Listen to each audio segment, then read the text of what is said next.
बिस्मिल्लाहिर्रहमानिर्रहीम। Social media पर एक ख़बर बहुत गर्दिश कर रही है जो कि इमरान खान, पाकिस्तान तहरीक इंसाफ के चेयरमैन इमरान खान की बीमारी से मुतालिक है। उस पर उनकी बहुत हर्जा सराई की जा रही है। बीमारी को बुनियाद बनाकर उनके ख़िलाफ़ मीम्स बनाई जा रही हैं और उसको यानी उनकी उस बीमारी का मजाक उड़ाया जा रहा है। और ये वो बीमारी है जो उनको लाहक भी नहीं।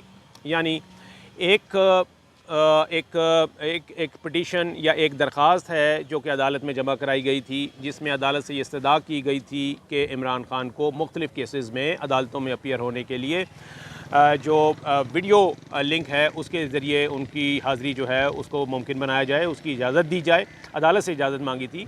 बाकायदा तौर पर पाकिस्तान तहरीक इंसाफ के सेक्रेटरी जनरल की जानिब से एक ख़त भी चीफ़ जस्टिस ऑफ पाकिस्तान जनाब उमर अता बंदियाल को भेजा गया था, जिसमें यही इस्तदा की गई थी कि इमरान खान के ख़िलाफ़ इस वक्त इतने ज़्यादा मुकदमात हैं, मुख्तलिफ़ अदालतों में उन्हें पेश होना होता है, लेकिन बीमारी की वजह से उनका हर जगह ट्रैवल करना जो है वो मुमकिन नहीं। इसलिए उनको वीडियो लिंक के ज़रिए अदालतों में अपनी हाज़िरी मुमकिन बनाने की इजाज़त दी जाए।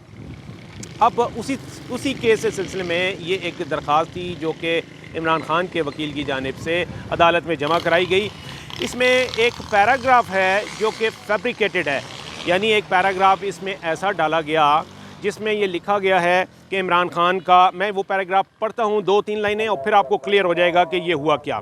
कि इसमें लिखा गया जी, Imran Khan Niazi is suffering from serious medical conditions wherein his leg is still in the process of recovery from bullet wounds.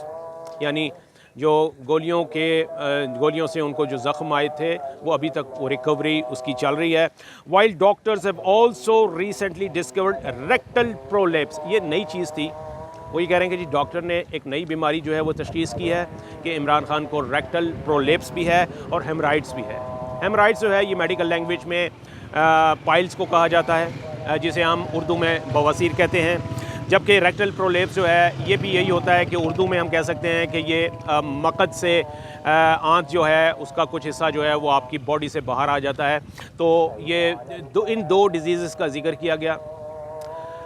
अगर ये डिजीज़ हैं या नहीं हैं, दोनों सूरतों में इसका मजाक जो है वो नहीं बनना चाहिए था जो कि इस वक्त सोशल मीडिया पर बन रहा है। यानी क्योंकि आपकी मेडिकल हिस्ट्री, आपकी जो मेडिकल सर्टिफिकेट होता है, that is private and personal property of any citizen. आपकी मेडिकल हिस्ट्री या मेरी मेडिकल हिस्ट्री जो है वो एक तरह से इस लिहाज से प्रोटेक्टेड होती है कि उसको आपने कोई किसी को इख्तियार नहीं है कि वो किसी को एक्सपोज करे मीडिया में या उसका मजाक उड़ाए।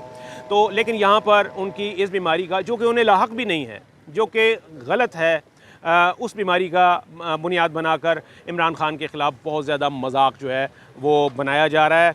अब मैं बताऊं कि ये जो पैराग्राफ है जिसमें इस बीमारी का जिक्र है, ये वो पैराग्राफ है जो कि फैब्रिकेटेड है। यानी ये पूरा पैराग्राफ नंबर 5 जो है ये फैब्रिकेटेड है, जिसमें उन दोनों बीमारियों का जिक्र है, यानी रेक्टल प्रोलेप्स और हेमराइड्स का।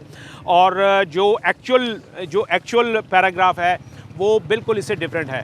उसमें इन दोनों बीमारियों का जिक्र नहीं है, ना पाइल्स का जिक्र है, ना हेमराइड्स का जिक्र है और ना ही रेक्टल प्रोलेप्स का जिक्र है। तो ये फैब्रिकेटेड वाला मामला है। और इसके ऊपर जो इस वक्त जो तहरीक इंसाफ की जानिब से फ़ीडबैक आया है, उनके एक तो वकील जिसने कि ये दरख्वास्त दायर की थी, उन्होंने ये कह दिया कि ये वाला जो पैराग्राफ है ये तो हमारी पिटीशन में शामिल ही नहीं है, ये ऐसी चीज़ है जो कि कतई तौर पर फैब्रिकेटेड है।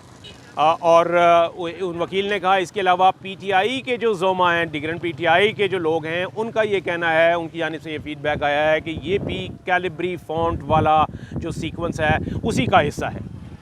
आपको याद होगा पनामा केस में कैलिब्री फ़ॉन्ट वाला मामला हुआ था, तो उस वक्त एक डीड जो थी वो ट्रायल कोर्ट में जमा कराई गई थी और उसमें ये लिखा गया था कि जो एवान फील्ड के जो फ्लैट्स हैं उनका मरियम नवाज़ से ओनरशिप से मुताल्लिक कोई ताल्लुक़ नहीं है। लेकिन जिस वक्त वो डीड लिखी गई, जो तारीख़ थी उस डीड पे, उस वक्त कैलिब्री फ़ॉन्ट ईजाद ही नहीं हुआ था, इंट्रोड्यूस ही नहीं हुआ था।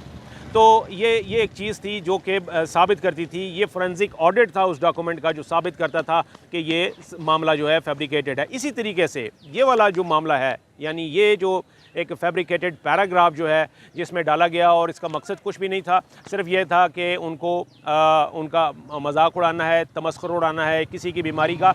मैं पहले कहा ये बात कि ये बीमारी और किसी की जो पर्सनल मेडिकल हिस्ट्री है, ये एक ऐसा मामला होता है जो आपका बिल्कुल प्राइवेट, पर्सनल और कॉन्फिडेंशियल मामला होता है। इसको इस तरीके से मंजर आम पर नहीं लाना चाहिए। लेकिन यहाँ पर जो एंटी पीटीआई फोर्सेस हैं, उन्होंने ये डोल मामला किया कि उन्होंने ना सिर्फ एक फैब्रिकेटेड और गलत और झूठे मामले को लेकर आए, और दूसरी बात ये कि उसमें से बीमारी वाले मामले को इस तरीके से एक्सप्लॉइट किया कि किसी की हर्जासराई की और किसी का मजाक उड़ाया गया। इसमें मैं ज़रूर कोट कर सकता हूँ कि ये किसी की बीमारी किसी भी मामले पर हो, चाहे वो प्लेटलेट्स का मामला हो, चाहे वो किसी का पाइल्स का मामला हो, कुछ भी हो, ये चीज़ें पर्सनल होती हैं। इनको कम से कम इस तरीके से सरे बाज़ार जो है वो सोशल मीडिया में के जो तूफ़ान बदतमीज़ी मच रहा होता है, उसमें उसको इन पॉइंट्स की बुनियाद पर उनको शामिल नहीं करना चाहिए। तो ये एक ऐसी चीज़ है जिसको कोई भी जो देखेगा, इंडिपेंडेंट एनालिसिस करेगा इसका, वो ये कहेगा कि ये एक बहुत सस्ती हरकत है।